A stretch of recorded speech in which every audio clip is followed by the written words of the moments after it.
defining efforts. They are not taxing us though, nor do they have any kind of authority to pass laws or regulations that we have to follow. They're just an entity that's a collection of governments trying to promote our interest. So they are not included in a government formally. Right? So that's just there for your information. Local governments are here at the bottom level. So what powers do they possess? What can the county, city, and school district, the special districts do that we talked about when we looked at fiscal policy? It's a power that they have. Yep. Property tax. Thank you so much. They can take away our property, right? They can tax us by the value of our property times our tax rate, right? Okay, that's an ad valorem tax that they use, and that is the primary source of their revenue in each of these forms of local governments, are the property taxes. Okay, good. They can also pass some kind of regulation or ordinances at the city level that we need to follow. And it's similar to the property tax. They assess it, we have to pay it. I wanted to show you an example of the special districts that are in Tarrant County. Here's a list of them. So if you live in Tarrant County and you get a Tarrant County property tax bill, you're going to be paying property taxes based on the assessed value of your property times the tax rate of these different entities. Now, if you don't live within that entity, you don't have to pay that tax. For example, Far North Fort Worth Municipal Utility District. There's still some empty land north Fort Worth, I don't know where, but because it's not part of the city and hasn't been developed, they use a municipal utility district to trash collection, for sewer facilities, things like that. So they pay a tax for that. But you see here, Tarrant County College, so that's county-wide, Tarrant County. If you live in Tarrant County, you're paying some of your property tax to help support TCC. And that's why the tuition is less at community colleges, because they have this revenue stream coming in from our property taxes, which helps them, their income. We have Tarrant County Emergency Services District, Tarrant County Hospital District, John Peter Smith, if you're familiar with Tarrant County, is supported by our property tax dollars. These are all different types of special districts. They're assessing taxes. There's Trophy Club Municipal Utility District. So there are quite a few variations of special districts in your textbook. It mentions that there are over 4,000 special districts here in the state. There's a lot of them. And as I mentioned, I think maybe in y'all's reading quiz, one of the questions was, you know, special district can be as small as a block downtown, or it can reach across several counties. So it's a district that's created to provide a certain service. Here in Erath County, one of our special districts is to make sure our roads and bridges are safe, which I don't mind paying a little bit of tax on that. They go and check and make sure the bridges will hold our cars as we go over them. That's okay. Another one is the Middle Trinity Groundwater Conservation District that we're charged property tax for, which I don't mind paying that either, because they're making sure that our water supply is safe and sustainable. So those are two special districts that we have here in our county. I'll make you familiar with those. Okay. Kind of official beginning of the lecture. Local governments make different kinds of policy decisions. Just like any government entity, they make policy. Local governments are a little bit different in that they are creatures of the state. Remember, we've talked about that several times. The state has authority over local governments. However, I've also mentioned to you that concept of interstice. Do you remember that? This space between fence posts where laws have not been written yet. There's what can we do? So local governments sometimes act within those interstices. So we have state constitution, statutes or sections, and then we have our laws with the legislature, and they create this framework. But it doesn't account for every single thing ever that can ever come up, right? It just can't. There's no way. And nor would you want it to. You have government detailing every little thing you can or cannot do. So they don't have that. They have the space, which I call an interstice, to make some decisions on their own. So let's go chronological order. So we'll start over here. Back in 2014, there was some concern about all the fracking going on. It was a relatively new process that oil and natural gas industries were using to extract gas from shale. So they go down and go horizontal. There's fracking. It's they're kind of blasting rocks under the surface to get this gas to be released. We also start having earthquakes around north central Texas, which we hadn't had before to our knowledge. So people were very concerned about fracking in their communities. Denton is a home rule city. Do you remember that name? That term? Good. Denton is one of those cities that is over 5,000 population, and they voted to have their own charter, which details how they're going to run their city. Now, the state legislature has to approve the charter, but it's separate from state law. It's city charter. So they have one, and in their city charter, they included a referendum process where the city council could put something on a ballot and the citizens would vote. Do they agree or don't agree about it? So in 2014, the Denton City Council put on the ballot, do you agree or not to ban fracking within city limits? I think it's part of the Barnett Shale up there, where they decided they wanted to frack within city limits. And one of the places was across from a school. And so people were very concerned because the school was also in a neighborhood, and they didn't want these chemicals around the children, around their homes. So that was their argument. And they won by a very wide margin.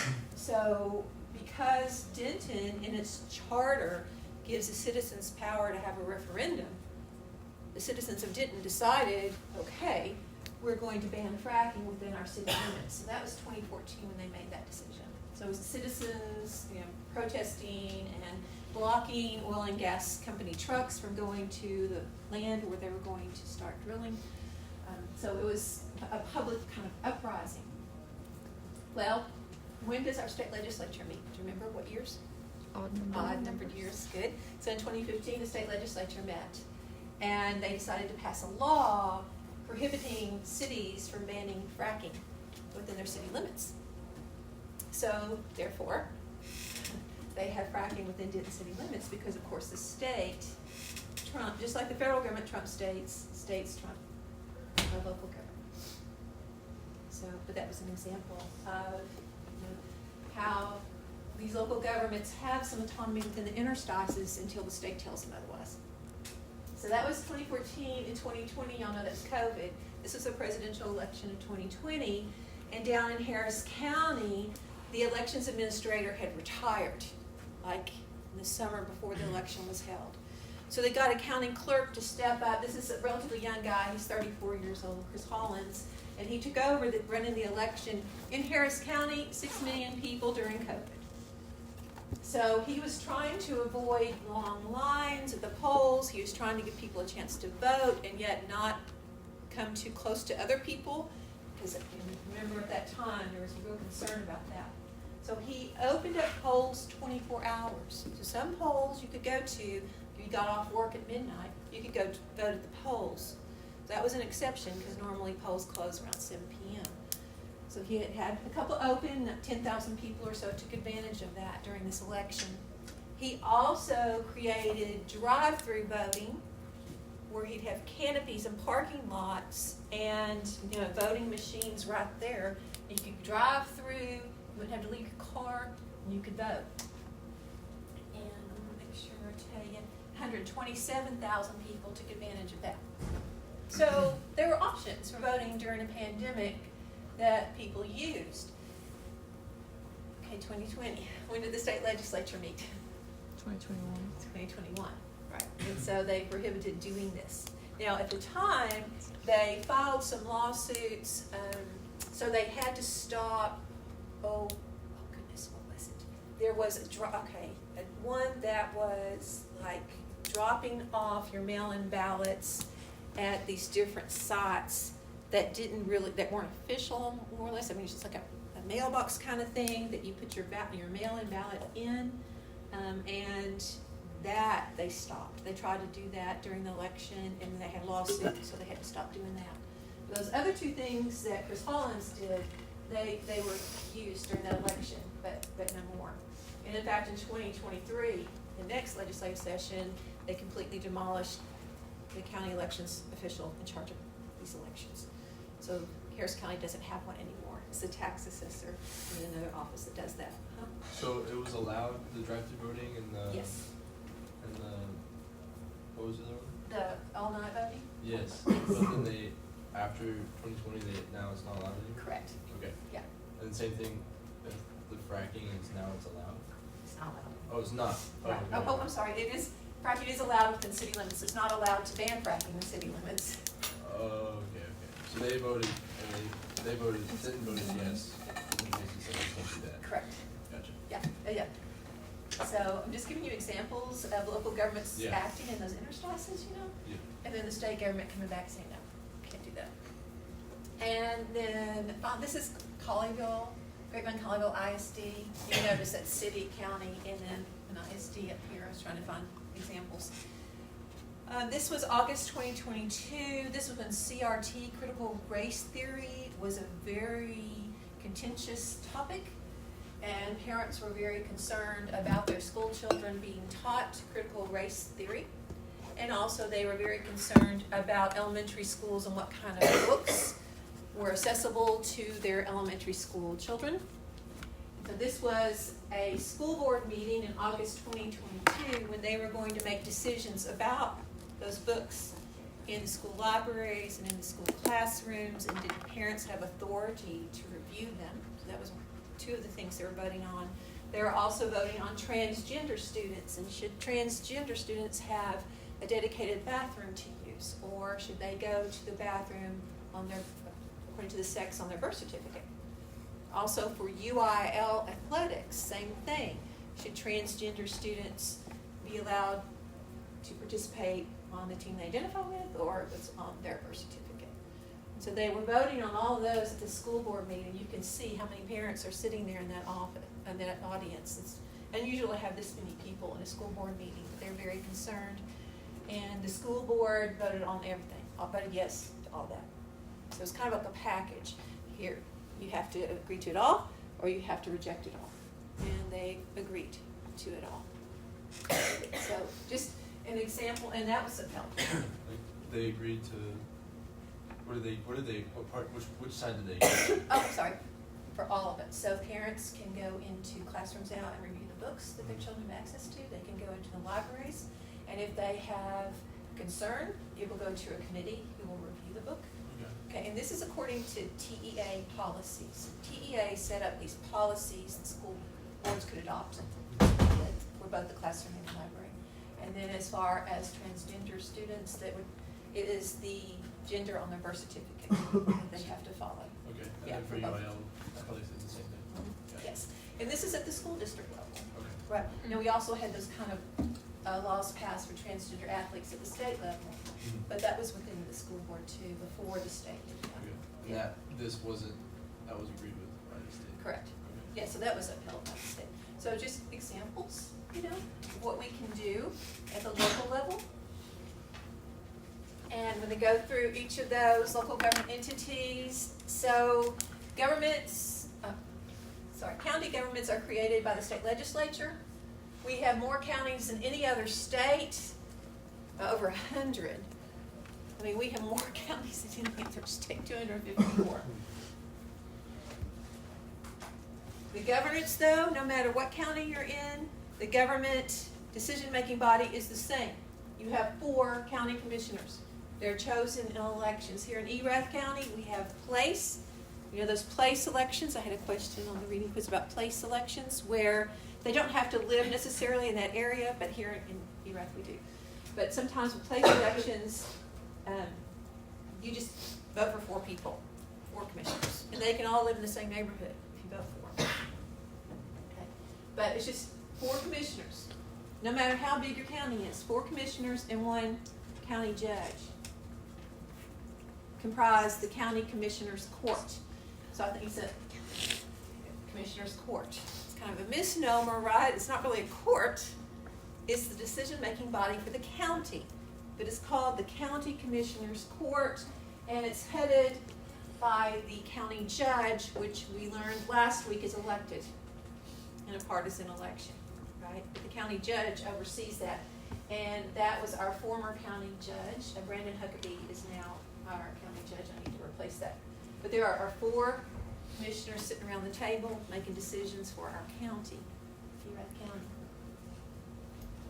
So there's a limited amount of ordinance that they can pass, if you recall, from the reading quiz.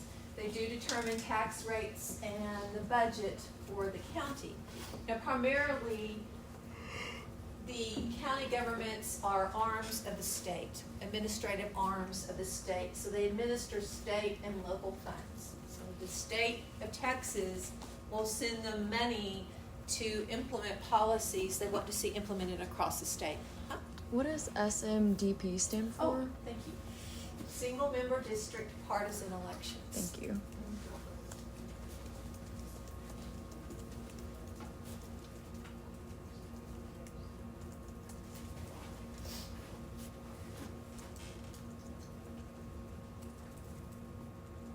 What's the blank on the second? Second, Yes. 4. 4 commissioners chosen. What's the top one? The top one is created by the state legislature. You know, when people were moving into the state, remember that old map I showed you first weeks, where we had counties, where Austin's colony was around near Houston, and as people moved in, they were creating more counties. And we have now 254. So financing, as we talked about, property taxes are collected to help finance county government. We have the county jail, things they do, the sheriff. There are various things that we need to pay for. Counties also are given the power to issue bonds. And how I remember bonds is bond is a loan, right? So when a county, like Erath County, decided they needed a new jail, they issued a bond, which means it's an investment vehicle for people. So people can invest in a municipal bond or a county bond, and then they will get their money back plus a nice interest. The thing about local government bonds is they're backed by the state of Texas. So they're pretty safe for your investment. They're not going to go bankrupt. Or be pretty hard to. So people will pay into this bond fund, and then if it's a general obligation bond, the taxpayers pay it back, the principal plus the interest. So we get to vote on these bonds when they're issued. As I mentioned, Erath County needed to build a new jail, so we voted and approved the bond. In 2010, they issued the bond where they took out basically a loan of $7 million. And then we've been paying it off ever since, and you can see how that general obligation bond remaining debt is going down every year because we're paying it off with part of our property taxes. Okay. That makes sense, everybody? Okay, good.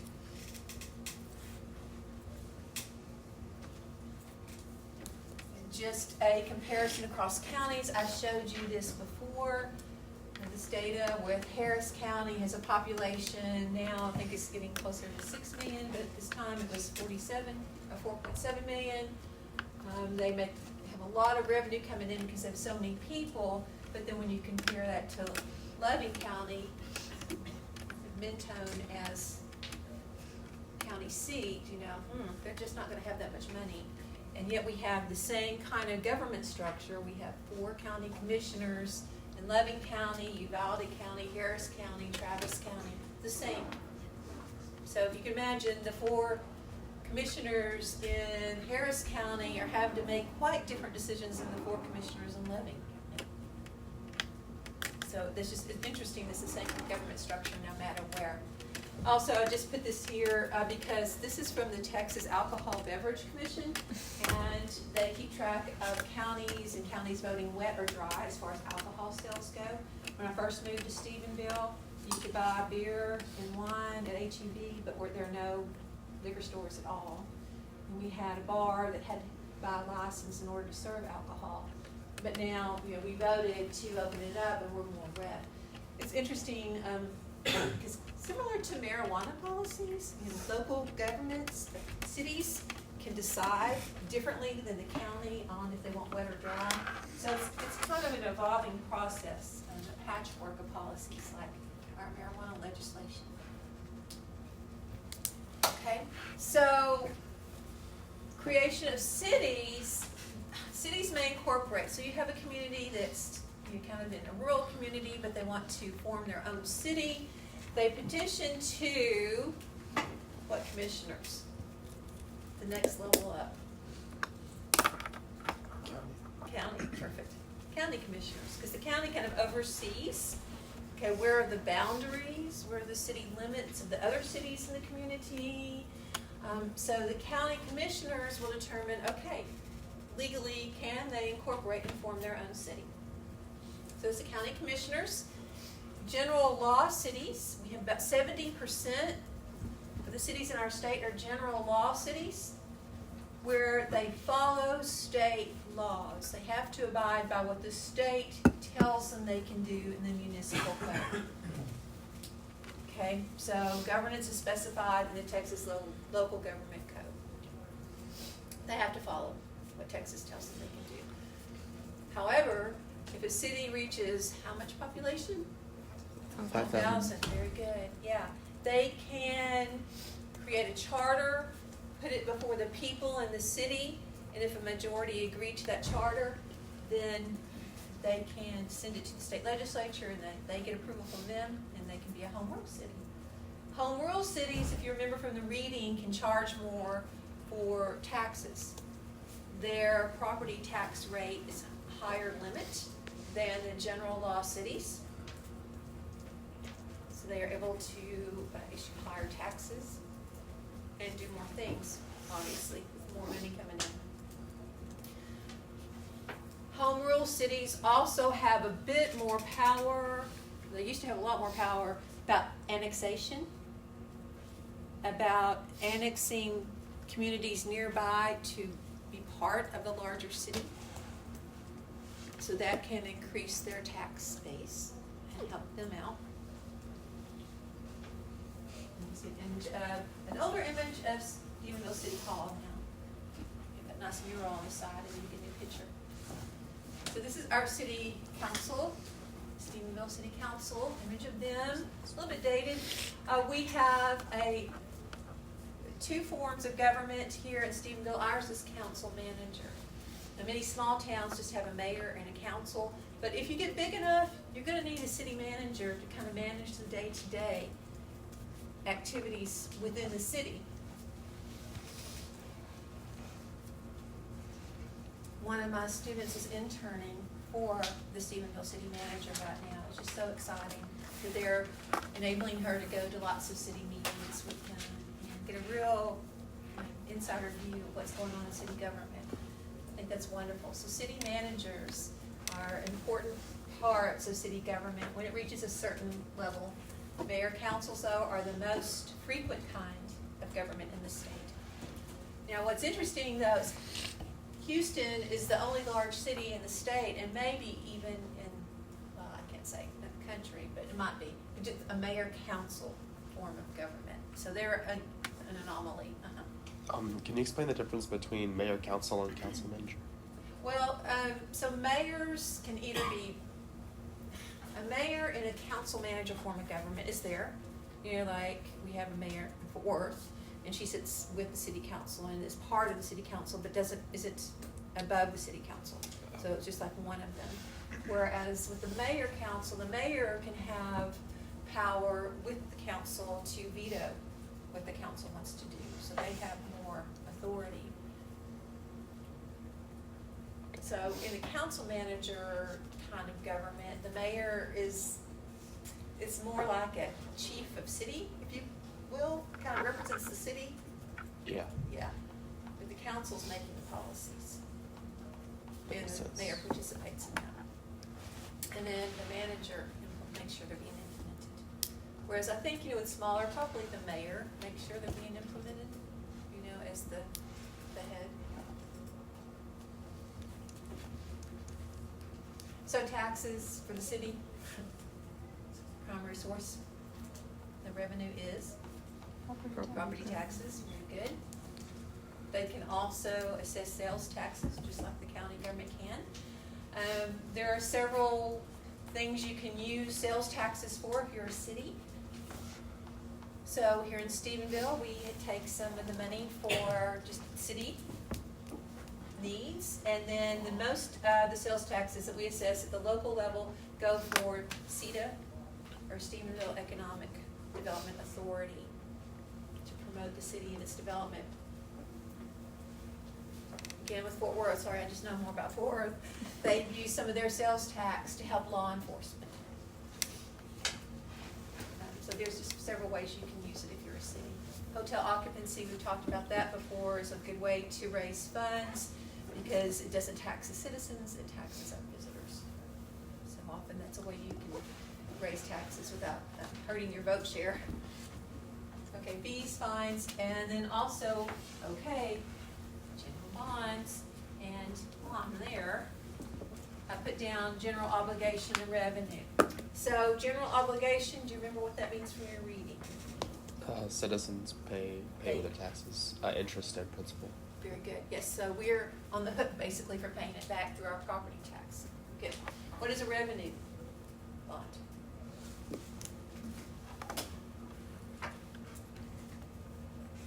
So it's kind of revenue's money coming in, right? So revenue bond is paid for by people using the services and paying for that, like our water supply. If we wanted to expand our water provision here in the city of Stephenville, that would be a revenue bond because people would pay for it out of their use of the water that's coming into their homes. So revenue, you're not so much on the hook to pay with your property taxes. People who use that service pay for it. Oh no, I wanted to go back here real quick. So Stephenville also has bond. Look at our bond, Stephenville. 43 million in Stephenville. Oh, I'm sorry, that's the state. Not that much. But still, Stephenville's pretty high.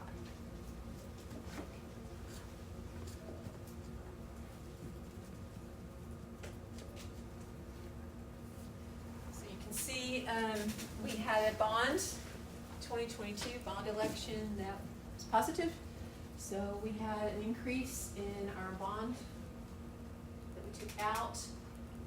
You can see here with the yellow columns.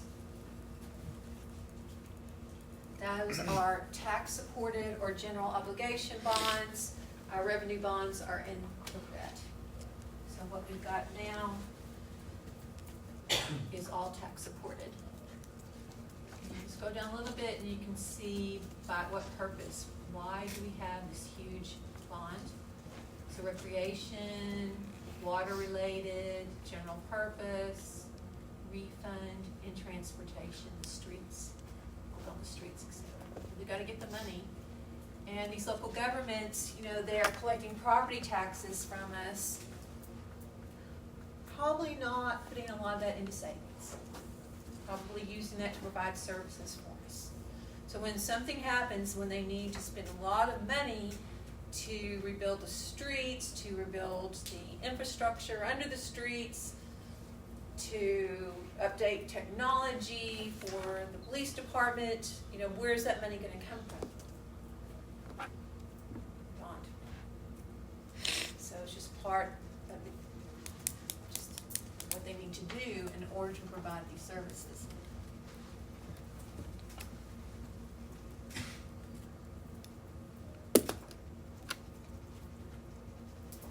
Part of city government is planning and zoning. There's a Planning and Zoning Commission in Stephenville. And the Planning and Zoning Commission decides what can be done with private property. So this kind of rubs us the wrong way sometimes because it's our property, but the city government can tell us what we can and cannot do with it. So there are three basic types of zones. We have residential where people live. We have commercial for businesses, restaurants. And then we have industrial for those large companies that are here in our city manufacturing things for us. So the area, the land has to be zoned appropriately in order for you to build. Because our enrollment is growing so much here at Tarleton State University, student housing is in high demand across the city. And we're building new apartment buildings, new duplexes, but it's still not enough to keep up with the demand. And so we have several homes in this area that were zoned single family residential, that now developers are coming to the city council to say, would you please change the zoning to multi-family zoning so they can make apartments out of it, or break up these homes into different units, things like that. So that's something that's going on right now quite a bit at our city council, and the zoning and planning and zoning commission has to make those decisions. Are we going to allow this property to change and now become for apartments rather than single family dwellings? That's something to think about that's going on. Houston does not have a planning and zoning commission. Houston, our largest city that gets hit by hurricanes.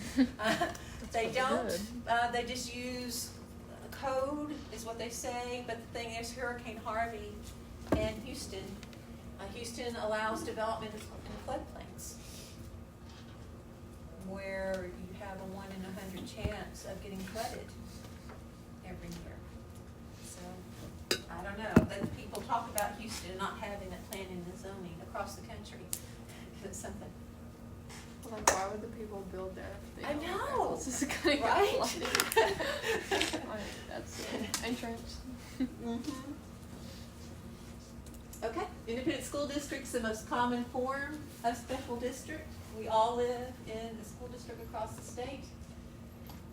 The state legislature authorizes local communities to establish public schools. So if you have enough people in your community, then the state ledge gives you authority to establish a school district. Who governs the school district? Who makes the policy decisions within the school district? School board? School board. Good. Yes, elected school board, or board of trustees are sometimes called, sets policies for that district, the policy-making body within the district. Elected school board.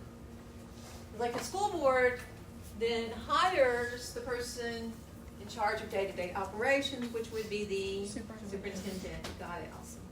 Very good.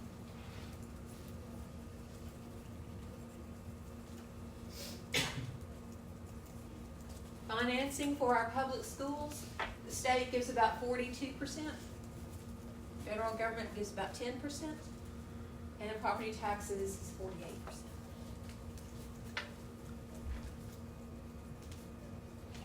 So most of the funding for your school districts are coming from the property taxes. And I think you've seen, I showed y'all that example of a property tax bill. By and large, the largest portion of your property tax is for the school district where you're living. Okay, so what are bonds? Loans. Loans. If you are in a community that is expanding very rapidly, I'm just going to use Frisco, it's already expanded, but just as an example. Frisco used to be a tiny town, and they've grown so much, and so they've had to provide services very quickly. So they have big developments, homes, people moving in with children. How are they going to build those schools to keep up with the growth? Well, it's your bonds, right? You know, the school district was there, Frisco, tiny little school district, but then they've had to borrow money in order to finance this growth. We've had such exponential growth in the last 15, 20 years that school districts, we're just, what do you do? Because when you issue these bonds, people have to vote on them and say yes. And that's politically unpopular, and it's also hard on the property taxpayer to have to pay all this property tax to build the schools. So financial institutions decided we're going to issue capital appreciation bonds, which is another form of bond that's not used so often, but I think it's interesting to look at. So we can see districts that use these capital appreciation bonds include Forney, Wiley, Denton, Leander, Dripping Springs, Prosper, Lubbock. We're taking advantage of these capital appreciation bonds because what happens is it's kind of like a balloon loan if you buy a car and they say, oh no, you don't have to pay off until the end. And then you pay the total amount, principal plus interest at the end. That's what these are. So what happened was they could take out these bonds and then they wouldn't pay it back until the end of the loan period, maybe 30 years, when they weren't going to be around anyway. Somebody else was going to have to take care of that. And so they were issuing those bonds, and instead of making these yearly payments on the loan in order to pay it back with some interest, what happened was they're going to pay it back all at once with this incredible interest that was building as interest tends to do. So this is 30-year bond period at 3% interest. If you had $100 million principal for both types of bonds, you can see that if you paid it off yearly, you would have $46 million in interest. If it's at the end, it's $144 million. Wait, this money goes to the school district, right? Sorry? This money goes to the school district?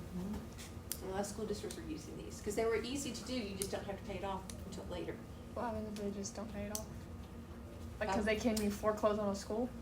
That's a really good point. And that's, another professor once made that comment to me. Exactly. Because like... Yeah. And they're backed by the state of Texas, right? Exactly. Okay. Yeah. But it's just a lot more money that they're going to owe. So around 2014, 2015, the Texas legislature decided we need to limit these CAP bonds, these capital appreciation bonds. So they did. Because it's not going to be good at the end. Okay, so that's school districts and now special districts. All right, special districts. Oh dear. Petition for a specific purpose signed by residents in the area. Like I said, just anybody can do it.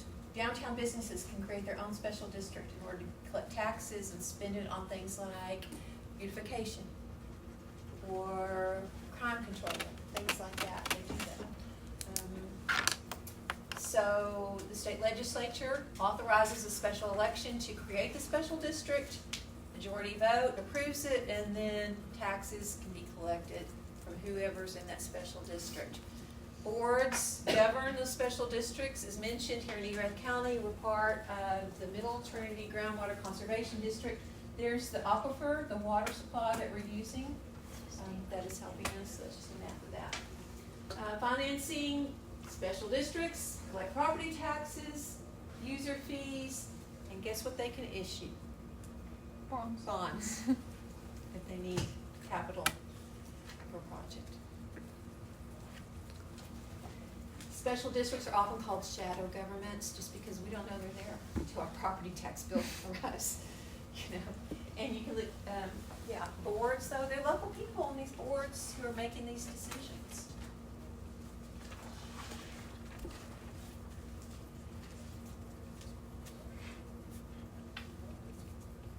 Just as an example, Middle Trinity Groundwater Conservation District, Erath County, we have Fred Parker, Jerry Henshaw,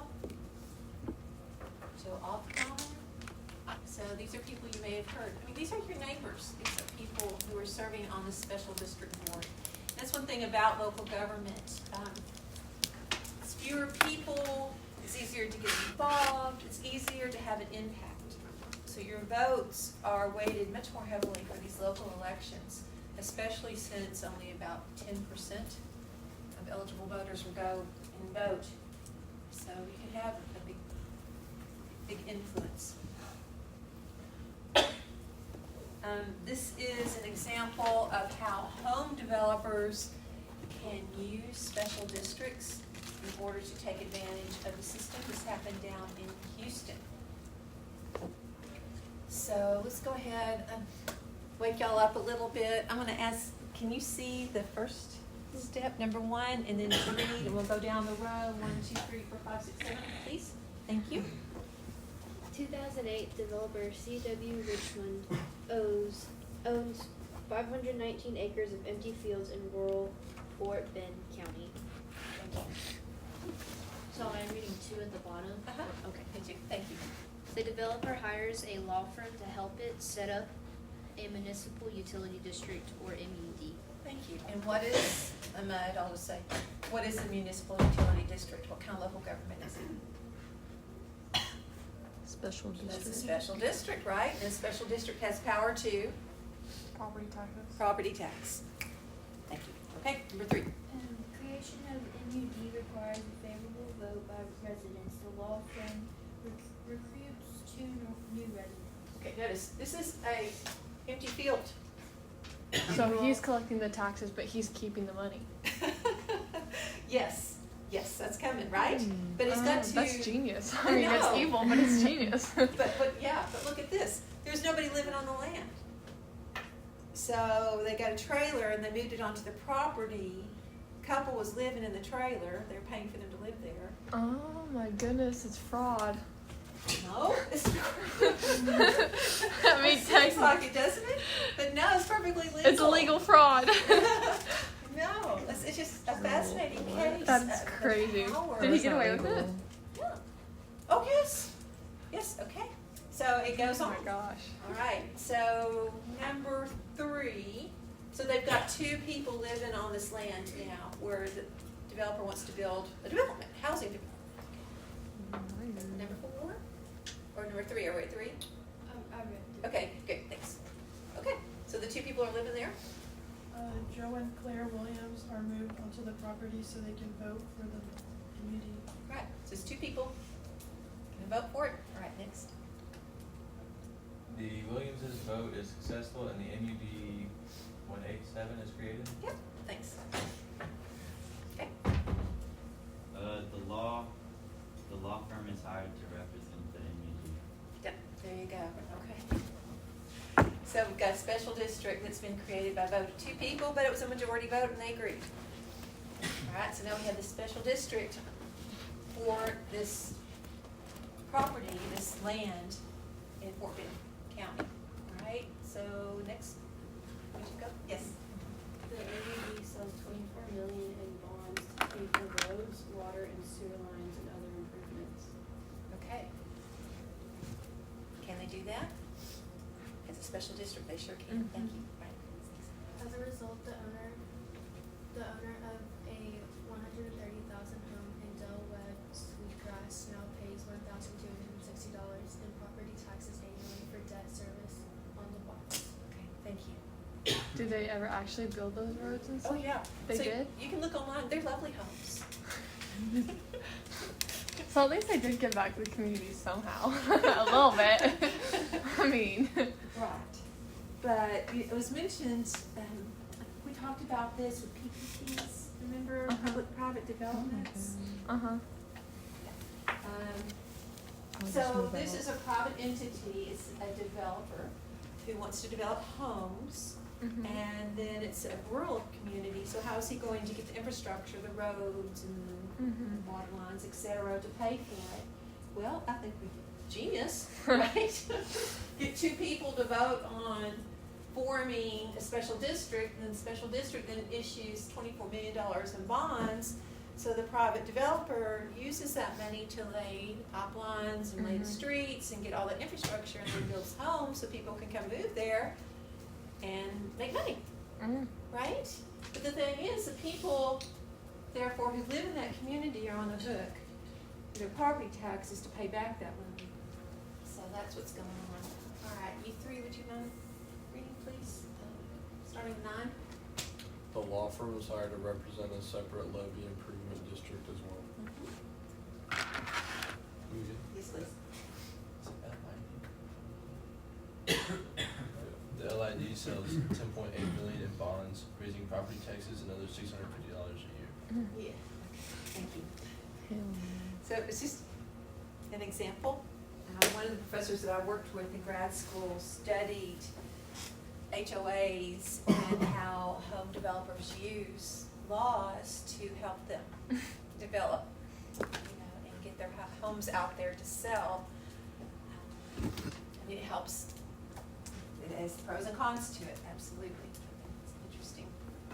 All right, major issues with local government, zoning and codes for cities. You may want to do something with your property. There's some towns where if you have livestock on your property, they have to be at least 50 feet from your property line. So you can't do exactly what you want. You have to follow the code.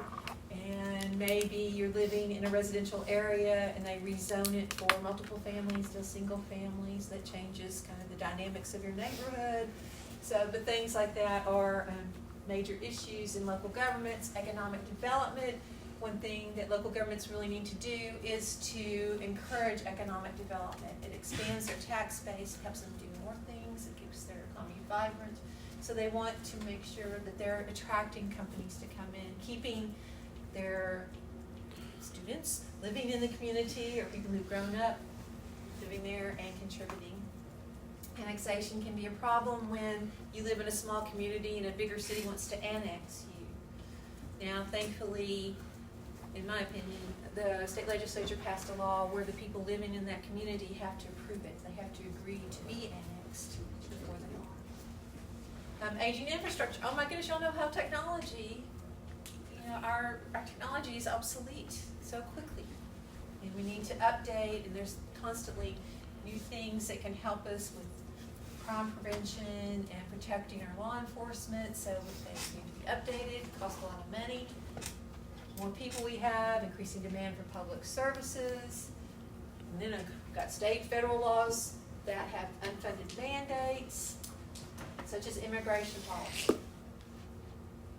So, it's a little bit challenging for these local governments to apprehend people they suspect of being here illegally. It's a conversation that we still are having today, right? It's getting more press coverage and attention about people trying to get into the country. So, local law enforcement is required to apprehend and detain people they feel like are here illegally. When they apprehend and detain them, they have to put them in their jails. And that costs money because they're overseeing that. The thing is, the federal government is in charge of immigration policy. They're the primary people who are supposed to be enforcing that. So the local government has to wait around until the federal government can get to the people who they have detained. And so they're on the hook, they're spending money, the federal government is supposed to be paying them back. The federal government takes their time paying them back. So this has been an issue where, I don't know if you've heard, some cities tried to have sanctuary city policies where the city voted, we're just not going to enforce that part of the law. We're not going to detain people suspected of being here. And subsequently, the Texas legislature said you can't do that, prohibited that. So they have to enforce these federal laws by detaining the people. But that's a problem, right? Okay, where are they going to get the money to do it? So they're going to have to include that in their budgets.